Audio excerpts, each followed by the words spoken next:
வணக்கம். அதாவது தென்காசி மாவட்டம் சாம்பார் வடகரை பகுதியில் ஒரே சமூகத்தை சேர்ந்தவர்களுக்கிடையே நிலவி வரும் பிரச்சனையை தொடர்பாக ஒரு தரப்பை சேர்ந்தவர்கள் மாவட்ட ஆட்சித்தலைவர் அவர்களிடம் புகார் கொடுத்த நிலையில் இது தொடர்பாக நேற்றைய தினம் கடையனூர் வட்டாட்சியர் அலுவலகத்தில் இரு தரப்பை சேர்ந்தவர்களை அழைத்து பேச்சுவார்த்தை நடைபெற்றது. இந்த பேச்சுவார்த்தையில் உடன்பாடு எட்டப்படாத நிலையில் அப்பகுதியை சேர்ந்த 500க்கும் மேற்பட்டோர் ஊர் மக்கள் ஒன்று கூடி இன்று திடீர் போராட்டத்தில் ஈடுபட்டதோடு மட்டுமல்லாமல் தங்களை எதிர்ப்பை தெரிவிக்கும் வகையில் அந்த பகுதியில் உள்ள கடைகளையும் அடைத்து போராட்டத்தில் ஈடுபட்டனர். இந்த நிலையில் தகவல் அறிந்து விரைந்து சென்ற தென்காசி உட்கோட்ட துணை காவல் கண்காணிப்பாளர் போராட்டத்தில் ஈடுபட்ட பொதுமக்களிடம் பேச்சுவார்த்தை நடத்திய நிலையில் இந்த பேச்சுவார்த்தையில் சுமூக உடன்பாடு எட்டப்பட்டதை தொடர்ந்து அப்பகுதியை சேர்ந்த பொதுமக்கள் அங்கிருந்து கலந்து சென்றனர். இருந்தபோதும் பொதுமக்கள் நடத்திய இந்த திடீர் போராட்டத்தால் அந்த பகுதியில் சிறிது நேரம் பரபரப்பு ஏற்படுத்தியது என்பது குறிப்பிடத்தக்கது.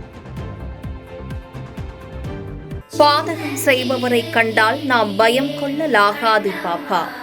மோதி மிதித்து விடு பாப்பா, அவர் முகத்தில் உமிழ்ந்து விடு பாப்பா. அண்மை செய்திகளை உடனுக்குடன் தெரிந்து கொள்ள இணைந்திருங்கள் எம் நாடு தொலைக்காட்சியுடன்.